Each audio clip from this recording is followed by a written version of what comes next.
తిరిగి BCN news కి స్వాగతం. భారతదేశం శాంతి దేశమని, యుద్దాలతో ఇతర దేశాలు రెచ్చగొడితే సహించేది లేదని పలువురు వక్తలన్నారు. శ్రీ విజ్ఞాన వేదిక ఆధ్వర్యంలో శుక్రవారం భీమవరం తిరుమల విద్యా సంస్థల విద్యార్థులతో ఉగ్రవాదం నశించాలి, భారత్ మాతాకి జై, జై హో భారత్ అంటూ ప్లకార్డులతో ర్యాలీ నిర్వహించారు.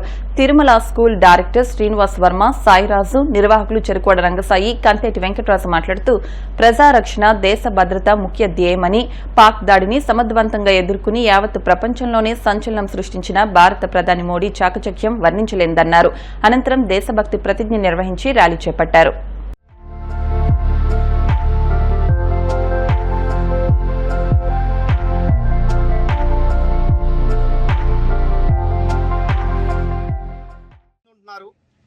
ఎందుకంటే మొన్న జరిగిన ఈ పాకిస్తాన్ ఉగ్రవాద చర్యలను వ్యతిరేకించడంలో భారత ప్రధానమంత్రి చేసిన ఈ సాహసోపేతమైన ఆపరేషన్ సింధూర్ కార్యక్రమాన్ని మనం అందరం కూడా దానికి సపోర్ట్ చేయాలి.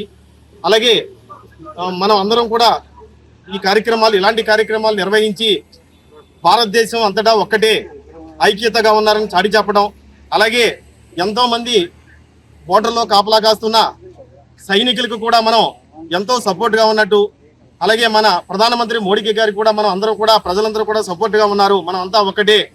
పాకిస్తాన్ కాదు, ఏ దేశం వచ్చినా ఈ మన ముందు ఆగే పరిస్థితి లేకుండా అటువంటి సాహసోపేత నిర్ణయం తీసుకుని మంచి ఒక పాకిస్తాన్కి మంచి బుద్ధి చెప్పి ఈరోజు భారతదేశం ప్రపంచంలోనే అగ్రరాజ్యం, ప్రపంచంలోనే చాలా దీనికి మంచి దేశం, గట్టిగా దీని ప్రపంచ దేశాలకు కూడా ఒక బుద్ధి చెప్పినట్టుగా ఈ పాకిస్తాన్ మీద చర్య తీసుకోవడం, మన అందరం కూడా సపోర్ట్ చేయడం, అదే ఈ కార్యక్రమాన్ని మన తిరుమలలో నిర్వహించడం, అలాగే మనకి ఈ నాయకులు ఈ కంతేటి వెంకటరాజు గారు ఎప్పుడు ఈ సామాజిక కార్యక్రమాలు జరిగినా మమ్మల్ని ప్రోత్సహించడం, అలాగే మమ్మల్ని భాగస్వామ్యం. ప్రధానమంత్రి నరేంద్ర మోడీ గారు తలపెట్టినటువంటి ఈ జై హో భారత్ కార్యక్రమం మా తిరుమల విద్యా సంస్థల్లో మా విద్యార్థులు, అదేవిధంగా ఈ ఫ్యాకల్టీ మెంబర్స్ అందరినీ కూడా చాలా చైతన్యవంతంగా ఈ కార్యక్రమంలో పాల్గొనడానికి ముఖ్య పాత్ర వహించినటువంటి కంతేటి వెంకటరాజు గారు, అదేవిధంగా మా రంగసాయి గారు, వీళ్ళందరూ కూడా ఇక్కడ కేవలం ఈ దేశభక్తి అనేది ఈ ఏదో సైనికులకి మాత్రమే కాదు, ఇక్కడ ఈ నెక్స్ట్ జనరేషన్కి, రాబోయే జనరేషన్ కూడా ఉండాలి అనేటువంటి చేసేటువంటి ఈ కార్యక్రమం ఎంతో మాకు ఆనందంగా ఉంది ఈరోజు మా దగ్గర జరగటం.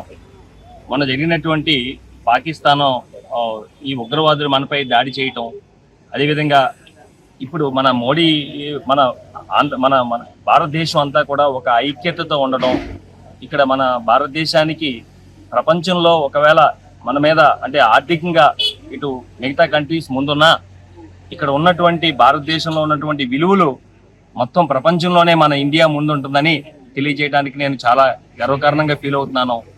అదేవిధంగా ఈ వాల్యూస్ ఇక్కడ ఉండడం వలన మన పాకిస్తాన్ లాంటి ఉగ్ర దేశాలని ఇలాగ చేసినప్పటికీ కూడా కేవలం మనం అక్కడ ఉన్నటువంటి ఉగ్రవాదులపైనే దాడి చేయటం అనేది మనం అందరం చూసాం. కాబట్టి ఈరోజు ఇక్కడ మా దగ్గర చదువుతున్నటువంటి విద్యార్థులు, అదేవిధంగా మొత్తం ఇండియాలో చదువుతున్న విద్యార్థులు కూడా ఈ చైతన్యవంతమయ్యి ఇలా ఒక మన ఈ సైనికులకి కూడా మంచి ప్రోత్సాహం ఇచ్చి, మన కొంతమంది ప్రాణాలు సైతం మన త్యాగం చేశారు. దాని అంతటికీ కూడా మా విద్యా సంస్థల తరఫున అంతా మొత్తం ఇదంతా కూడా సంఘీభావం తెలియజేస్తున్నాం. దీనంతటికీ కూడా ఈ కార్యక్రమం ఇలా జరగడం మాకు చాలా ఆనందంగా ఉంది. జై హో కార్యక్రమం మన భారతదేశంలో మరి యుద్ధం జరగటం, మరి అదే పాకిస్తాన్ ఎప్పటి నుంచో బెదిరింపులు చేయటం వల్ల మన ఇండియాలో తీసుకున్నటువంటి ప్రధానమంత్రి తీసుకున్న నిర్ణయానికి మిగతా వారందరూ సపోర్ట్ చేయటం, ఇవన్నీ జరగటం ఒక ఎత్తు అయితే, మనం విద్యార్థుల్లో కూడా ఇటువంటి సమాజ శ్రేయస్సు ఉపయోగపడే కార్యక్రమాలు కూడా కాలేజీలన్నీ, స్కూల్స్ కూడా ఈ ర్యాంకులే కాకుండా విద్యార్థుల్లో సమాజ స్ఫూర్తి కూడా కావాలి, వాళ్ళని కూడా అందులో ఇన్వాల్వ్ చేయాలనేటువంటి ఉద్దేశంతో ఈ తిరుమల విద్యా సంస్థల మేనేజ్మెంట్ వారు తీసుకున్న నిర్ణయానికి అందరూ ధన్యవాదాలు తెలియజేస్తున్నాం. అదేవిధంగా లోగడ కలెక్టర్ గారు తీసుకున్న నిర్ణయానికి ప్లాస్టిక్ వద్దు, మరి గుడ్డ సంచులే ముద్దు అనేటువంటి కార్యక్రమంలో కూడా క్లాత్ సంచులన్నీ కూడా తీసుకుని పేరెంట్స్కి, విద్యార్థులకు కూడా ఈ విద్యా సంస్థలు పంచిపెట్టడం జరిగింది. అదేవిధంగా సమాజంలో ఏ కార్యక్రమం ఉన్నా సరే ఈ తిరుమల సంస్థలు కూడా ముందుకు వచ్చి ఈ కార్యక్రమంలో పాల్పంచుకున్నందుకు వారు కూడా ధన్యవాదాలు. మనిషి కాకుండా చేతల మనిషిగా మరి ప్రధానమంత్రి మోదీ గారు పాక్పై జరుగుతున్నటువంటి ఆ విషయాన్ని ప్రతి భారతీయుడు గర్వించే విషయం. ప్రపంచమంతా కూడా భారతదేశం చూస్తోంది. వాళ్ళ యుద్ధాన్ని అణిచివేయడంలో ప్రధానమంత్రి తీసుకున్న నిర్ణయానికి మరి వాళ్ళు తిరుమల స్కూల్ ప్రతి సామాజిక కార్యక్రమానికి కూడా మాకు ముందుంటారు. తిరుమల యాజమాన్యం ఇటువంటి ఇదే కాదు, ఏ కార్యక్రమం సరే మరి వాళ్ళ దేశభక్తి వాళ్ళలో కలగాలి, యుద్ధ స్ఫూర్తి వాళ్ళలో కలగాలి అని చెప్పేసి చనిపోయిన వీర జవాన్లు కూడా నివాళులర్పిస్తూ తిరుమల విద్యా సంస్థలు అద్భుతమైన ర్యాలీ నిర్వహించారు. మరి ఈ విధంగా ప్రతి స్టూడెంట్ కూడా ఈ దేశ పరిస్థితి అర్థం చేసుకుని ముందుకెళ్లాలని, తిరుమల స్కూల్ ఆదర్శంగా తీసుకోవాలని. జై భారత్. ప్రజలకు నిత్యావసరాల రేషన్ సరుకులు వాహనాల ద్వారా సరఫరా చేయాలని, మిగిలిన వారికి రేషన్ షాపుల ద్వారా సరుకులు అందించాలని సిపిఎం పార్టీ భీమవరం పట్టణ కార్యదర్శి బి వాసుదేవరావు ప్రభుత్వాన్ని డిమాండ్ చేశారు. భీమవరం 38వ వార్డు లంకపేటలో ఎండియు వ్యవస్థ రద్దును వెంటనే రాష్ట్ర ప్రభుత్వం ఉపసంహరించుకోవాలని, పాత విధానాన్ని కొనసాగించాలని కోరుతూ నిరసన కార్యక్రమం జరిగింది. ఈ కార్యక్రమంలో సిపిఎం పార్టీ పట్టణ కార్యదర్శి బి వాసుదేవరావు మాట్లాడుతూ రేషన్ వాహనాల ద్వారా అవినీతి జరుగుతోందనే నెపంతో ప్రజలకు ఇంటి వద్ద బియ్యం అందించకుండా డిపోల వద్దే రేషన్ తెచ్చుకోమనడం అన్యాయమన్నారు. వాహనాల ద్వారా అక్రమ రవాణా జరగకుండా ప్రభుత్వం కఠిన చర్యలు తీసుకోవాలన్నారు. ఎండియు వ్యవస్థ ద్వారా ప్రజలకు ఇంటి వద్ద రేషన్ బియ్యం అందించడం ఎంతో సౌకర్యంగా ఉందన్నారు. వాహనం వచ్చే సమయానికి కూలి పనులకు వెళ్లిన పేదలకు ఇది సౌకర్యంగా ఉంటుందన్నారు. వాహనాల వద్ద రేషన్ తీసుకోలేని వారు రేషన్ డిపో వద్ద సరుకులు తీసుకునేటట్లు ఏర్పాటు చేయాలని అన్నారు. సిపిఎం పార్టీ పట్టణ నాయకులు ఎం వైకుంఠరావు మాట్లాడుతూ రేషన్ షాపుల ద్వారా ఎన్నికల ముందు ఇచ్చిన హామీని అమలు చేయాలని, సన్న బియ్యంతో పాటు కందిపప్పు, చింతపండు, నూనె, పంచదార తదితర నిత్యావసర సరుకులు అందించాలని ఆయన డిమాండ్ చేశారు. కొత్తగా రేషన్ కార్డు దరఖాస్తు చేసుకున్న వారికి మ్యారేజ్ సర్టిఫికేట్ తెచ్చుకోమని నిబంధన పెట్టడం దారుణమని అన్నారు. ఇప్పటికైనా రాష్ట్ర ప్రభుత్వం లేనిపోని షరతులు పెట్టకుండా అర్హులైన లబ్దిదారులకు రేషన్ కార్డులు ఇవ్వాలని ఆయన డిమాండ్ చేశారు. లేకుంటే ప్రజల సమీకరించి పెద్ద ఎత్తున ఆందోళన చేస్తామని హెచ్చరించారు. ఈ కార్యక్రమంలో సిపిఎం నాయకులు చెల్లబోయిన వెంకటేశ్వరరావు, డి త్రిమూర్తులు, కుమారి సాయమ్మ, రమేష్, మరియమ్మ తదితరులు పాల్గొన్నారు. రాష్ట్ర ప్రభుత్వం రేషన్ వాహనాలని రద్దు చేస్తున్నట్లు ప్రకటించింది. ఈ నిర్ణయాన్ని ఉపసంహరించాలని సిపిఎం పార్టీ డిమాండ్ చేస్తుంది. ప్రజలకు, వృద్ధులకు, వికలాంగులకు ఉపయోగకరంగా ఉన్నటువంటి ఎండియో వాహనాల ద్వారా రేషన్ సరుకులు ప్రజలకి అందించడం సులభతరంగా ఉంది. ప్రజలు కూడా ఏ సమయంలోనైనా బియ్యం తీసుకునే సౌకర్యం ఉండటం వల్ల ఇది ప్రజోపయోగంగా ఉందని సిపిఎం భావిస్తుంది. ఈ వాహనాల ద్వారా స్మగ్లింగ్ జరుగుతుందని, బియ్యం అమ్ముకుంటున్నారని రాష్ట్ర ప్రభుత్వం ఈ మొత్తం వ్యవస్థనే రద్దు చేయటం దారుణం. ఇంట్లో ఎలకలున్నాయని ఇంటికి నిప్పు పెట్టే విధంగా ఉంది ప్రభుత్వ వైఖరి. వెంటనే ఇట్లాంటి ఆలోచన మానుకోవాలని సిపిఎం పార్టీ ప్రభుత్వాన్ని డిమాండ్ చేస్తుంది.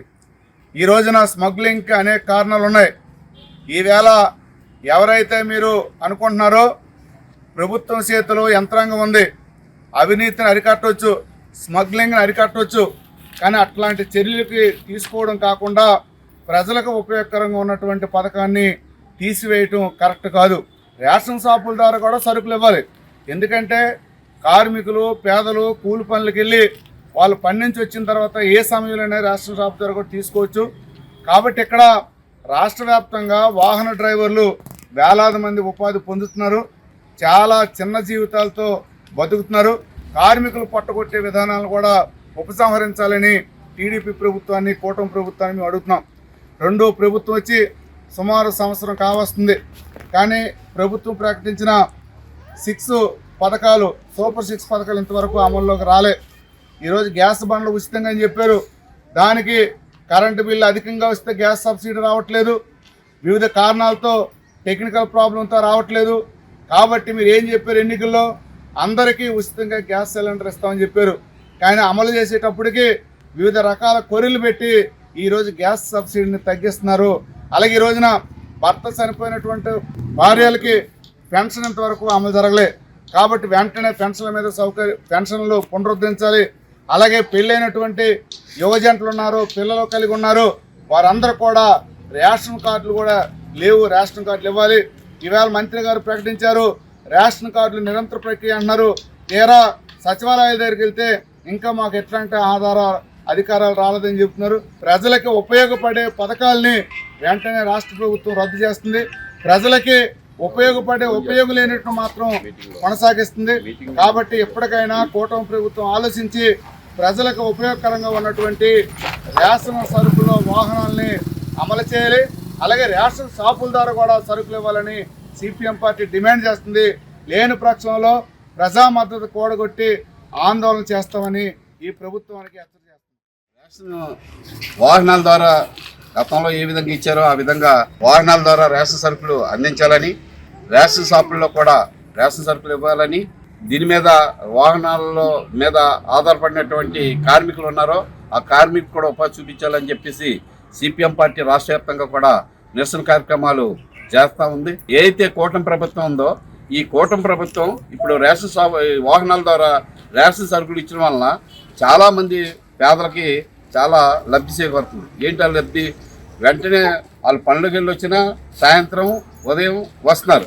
వచ్చే టైంలో మన ఇళ్ళ దగ్గర ఉండి మన ఒక 50 ఇళ్ళ దగ్గర నిలిపి వాళ్ళందరూ కూడా లైన్లో లేకుండా ప్రతి ఒక్కరు కూడా రేషన్ సరుకులు అందడం వల్ల వాళ్ళు పళ్ళు పోవట్లేదు. అలాగే వాళ్ళకి ఎటువంటి ఇబ్బంది లేదు. ఇప్పుడు రేషన్ షాపుల్లోనే సరుకులు తెచ్చుకోమని చెప్తా ఉన్నారు. మరి రేషన్ షాపుల్లో సరుకులు తెచ్చుకుంటే ఈ జనం అంతా కూడా పనులు మానుకొని క్యూలో ఉండి రేషన్ సరుకులు తెచ్చుకోవాలంటే చాలా ఇబ్బందితో కూడుకున్న విషయం. పనులు పోతాయి, ఉపాధి పోతుంది. ఈ వాహనాల ద్వారా రేషన్ సరుకులు ఇవ్వాలని డిమాండ్ ఉందో అది వాహనాల ద్వారా రేషన్ సరుకులు కొనసాగించాలి. దాన్ని ఎట్టి పరిస్థితుల్లో కూడా దాన్ని రద్దు చేయొద్దు అని చెప్పేసి సిపిఎం పార్టీగా మేము డిమాండ్ చేస్తాం.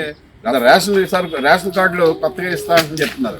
ఈ కొత్తగా ఇచ్చే రేషన్ కార్డులు కూడా ఏం చెప్తున్నారంటే కొన్ని ప్రాంతాల్లో నివాస ప్రాంతాలు వెళ్తే వాళ్ళు చెప్పేది ఏంటంటే సింగిల్గా ఉంటే రేషన్ కార్డు ఎవరట. రేషన్ కార్డు కొత్తగా కావాలి అనుకుంటే వాళ్ళు మ్యారేజ్ సర్టిఫికేట్ తెచ్చుకోమన్నారు.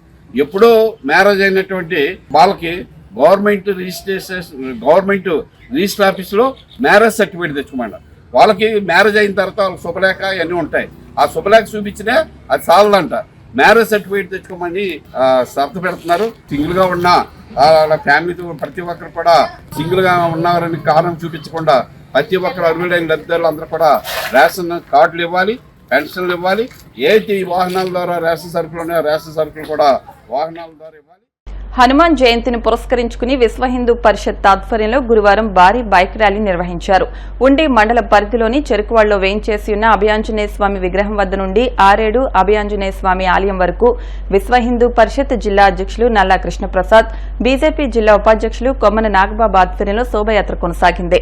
ముందుగా స్వామివారికి ప్రత్యేక పూజలు చేశారు. కొమ్మన నాగబాబు, డి రామలింగేశ్వరరావు జెండా ఊపి శోభయాత్ర బైక్ ర్యాలీ ప్రారంభించారు. ఉండి పెదవంతన సెంటర్లో ఉన్న పంచముఖ ఆంజనేయ స్వామి ఆలయ కమిటీ ఆధ్వర్యంలో భక్తులకు ద్రాక్ష జ్యూస్ అందించారు. ఉండి 216 జాతీయ రహదారి దగ్గర ఉన్న అభయాంజనేయ స్వామి విగ్రహం వద్ద, పాములపరు అభయాంజనేయ విగ్రహం వద్ద భక్తులు ప్రత్యేక పూజలు నిర్వహించారు. బైక్ ర్యాలీ కారణంగా ట్రాఫిక్ కు ఎటువంటి ఇబ్బందులు కలగకుండా పోలీసులు దారి పొడవునా వాహన రాకపోకలను నియంత్రణ చేశారు. ఈ కార్యక్రమంలో జూపూడి సుబ్బన్న, కట్రెడ్డి నాని, దాసరి వరదరాసు, ఆంజనేయులు, డాక్టర్ బాలశ్రీనివాస్, నాని మేడం, భారీ ఎత్తున మహిళలు, చిన్న పెద్ద తేడా లేకుండా భక్తులు పాల్గొన్నారు. కాషాయం జెండా గుండెకు హత్తుకొని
మన భారతదేశపు పల్లకి రాముని గుడిలే కట్టాలి. అందరికీ హనుమత్ జయంతి శుభాకాంక్షలు అండి. ఈరోజు హనుమత్ జయంతి సందర్భంగా యావత్ భారతదేశంలో కూడా ఈరోజు అద్భుతంగా కార్యక్రమాలు జరుగుతున్నాయి. దాంట్లో ఎక్కువగా శోభయాత్రలు, ఇలాగ బైక్ ర్యాలీ కార్యక్రమాలు ఎక్కువగా విరివిగా జరుగుతున్నాయి. దాంట్లో భాగంగా మనకి ఈరోజు ఉండి చెరుకువాడ పెద్ద ఆంజనేయ స్వామి గుడి దగ్గర నుంచి ఆరేడు ఆంజనేయ స్వామి గుడి వరకు ఒక అద్భుతమైన బైక్ ర్యాలీ పెట్టాము. నేను ఏంటంటే ఇక్కడ విశ్వ హిందూ పరిషత్ బజరంగ దళ్ ఆధ్వర్యంలో ప్రతి చోట్ల జరుగుతున్నాయి. అందుకని ఈ రోజు కూడా ఈ కార్యక్రమాలు చేసాము. ఉదయం కూడా ఉండి బాలాజీరావు పట్ల పెద్ద ఆంజనేయ స్వామి విగ్రహం దగ్గర హనుమాన్ చాలీసా కార్యక్రమం, భగవద్గీత పారాయణ కార్యక్రమం జరిగినాయి. ఇప్పుడు ఇక్కడ ఈ కార్యక్రమం అద్భుతమైన కార్యక్రమం చేస్తున్నాము. ఈ కార్యక్రమం మొదటి నుంచి కూడా విశ్వ హిందూ పరిషత్, మేము, అలాగే బీజేపీ నాగబాబు గారు, హనుమాన్ శోభాయాత్ర ఇచ్చేసిన మన హిందూ బంధువులందరికీ హృదయపూర్వక ధన్యవాదాలు తెలియజేసుకుంటూ, గత 5 ఏళ్లుగా మేము ఈ హనుమాన్ శోభాయాత్ర నిర్వహిస్తున్నాం. చాలా స్పందన అయితే చాలా బాగుంది. కానీ వాతావరణం బాగున్న కారణంగా ఇంకా బళ్ళు తగ్గినాయి.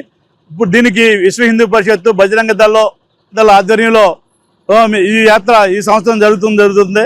కాబట్టి ఈ యాత్రకి పాల్గొన్న ప్రతి వారికి పేరు పేరున ధన్యవాదాలు తెలియజేసుకున్నాం. మహిళామూర్తులకు ప్రత్యేక ధన్యవాదాలు తెలియజేసుకున్నాం. ఈ యాత్రకు సహకరించవలసింది ప్రతి వాళ్ళని కోరుకుంటూ, ప్రశాంతంగా వాతావరణం ఇక్కడి నుంచి మొదలుకుని ఆంజనేయ స్వామి గుడి దాకా వెళ్తుంది ఈ యాత్ర. హనుమత్ జయంతి సందర్భంగా ఉన్ని మండలంలో చెరుకువాడ గ్రామం నుంచి ఆరేడు వరకు శోభాయాత్ర కార్యక్రమం నిర్వహణ జరుగుతుంది. మరి ఈ కార్యక్రమంలో అశేషంగా జనవాహిని మరియు మహిళలు కూడా చాలా పెద్ద ఎత్తున పాల్గొంటున్నారు. శోభయాత్రని విజయవంతం చేయడానికి విచ్చేసినటువంటి భక్తులందరికీ కూడా మనస్ఫూర్తిగా విశ్వ హిందూ పరిషత్ ద్వారా మా బీజేపీ నాగబాబు గారు, మరి మానవతా రామలింగేశ్వర్ గారు, మొత్తం మేమందరం కూడా ఎంతో కృషి చేసి ఈరోజు అందరికీ హనుమాన్ జయంతి శుభాకాంక్షలు. ఈ హనుమాన్ జయంతి సందర్భంగా జరుగుతున్న శోభాయాత్రలో పాల్గొన్న ప్రతి ఒక్కరికి కూడా, మహిళలందరికీ అలాగే ప్రతి ఒక్కరికి పేరు పేరున ధన్యవాదాలు తెలుపుకుంటున్నాం. జై శ్రీరామ్, జై శ్రీరామ్, జై శ్రీరామ్. గర్భిళ్లు ఆహార విషయంలో తగు జాగ్రత్తలు పాటించాలని, పోషక విలువలు గల ఆహార పదార్థాలను తీసుకోవాలని భీమవరం ప్రభుత్వ ఆసుపత్రి గైనకాలజిస్ట్ డాక్టర్ సుబ్బలక్ష్మి అన్నారు. శ్రీ విజ్ఞాన వేదిక ఆధ్వర్యంలో Indian red cross society Bhimavaram శాఖ సౌజన్యంతో భీమవరం ఏరియా ఆసుపత్రిలోని గర్భిళ్లకు పౌష్టికాహారం అందించే కార్యక్రమాన్ని నిర్వహించారు. డాక్టర్ సుబ్బలక్ష్మి మాట్లాడుతూ, ప్రతి శుక్రవారం దాతల సహకారంతో గర్భిళ్లకు పౌష్టికాహారం అందించడం అభినందనీయమన్నారు. నిర్వాహకులు చెరుకువాడ రంగసాయి మాట్లాడుతూ, Bhimavaram Indian red cross society సౌజన్యంతో కోడిగుడ్లు, ఆకుకూరలు, అరటిపళ్లు, మామిడి పండ్లు, వేరుశనగ అచ్చులను 54 మంది గర్భిణులకు అందించామన్నారు. కార్యక్రమంలో వైద్యులు ఎం గోవిందబాబు, రాజశేఖర్, పి రాంభద్రరాజు, మల్లేశ్వరరావు, గోపిశెట్టి మురళి, బట్టిప్రోలు శ్రీనివాసరావు తదితరులు పాల్గొన్నారు.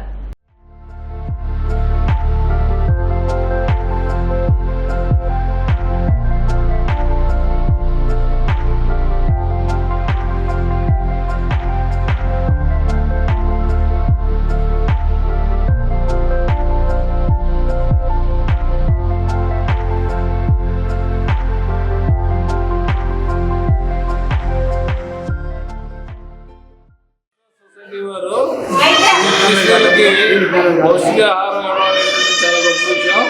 అది కూడా వాళ్ళు ఇస్తున్నటువంటి ఆహారం చాలా విలువైనటువంటి కోడిగుడ్డు, పళ్ళు, ఆకుకూరలు ఇలాంటివన్నీ కూడా అందులో ఐరన్తో పాటు మంచి ప్రోటీన్స్, కార్బోహైడ్రేట్స్ అన్ని ఉంటాయి. కాబట్టి అటువంటి ఆహారం వల్ల గర్భిణీలు మంచి బలమైన శక్తి సంపాదించడమే కాకుండా మంచి బలమైన పిల్లలను కూడా కట్టాలనేటువంటి ఒక ఆశతో మేము వాళ్ళకి సపోర్ట్ చేస్తాం. ఈరోజు మహిళలకి పౌష్టికాహారం చాలా అవసరం అండి. రెడ్ క్రాస్ సొసైటీ వాళ్ళు ఇలా గుడ్లు, పళ్ళు, పౌష్టికాహారాన్ని మహిళలకు అందిస్తూ వాళ్ళు మంచి బిడ్డల్ని ప్రసవించేలాగా వాళ్ళు పౌష్టికాహారాన్ని అందిస్తున్నందుకు నేను చాలా సంతోషిస్తున్నానండి. ఈ ప్రోగ్రాంలో పాల్గొన్నందుకు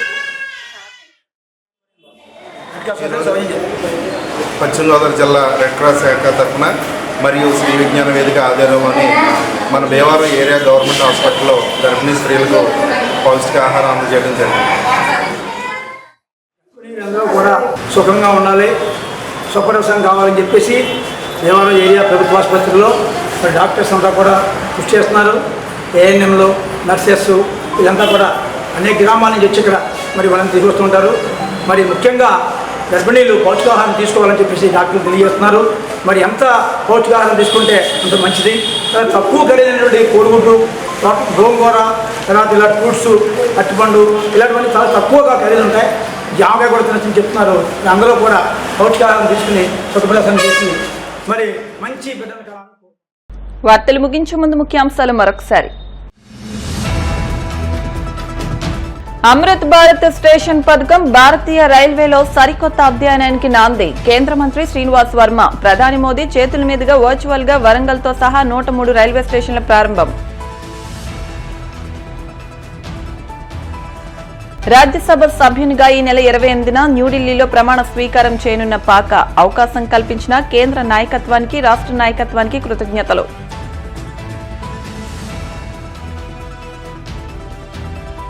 రైతులకు మేలు చేయడమే కూటమి ప్రభుత్వ లక్ష్యం. సబ్సిడీపై పశువుల దాణా సరఫరా కార్యక్రమాన్ని ప్రారంభించిన ఎమ్మెల్యే అంజుబాబు.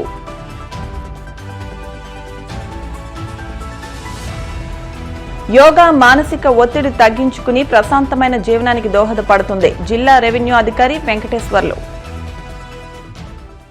ఈ వార్తలు ఇంతటితో సమాప్తం. మరిన్ని వార్తల కోసం BCN digital YouTube channel, Facebook page ను ఫాలో అవ్వండి. అప్డేట్ వార్తల కోసం ప్లీజ్ సబ్స్క్రైబ్.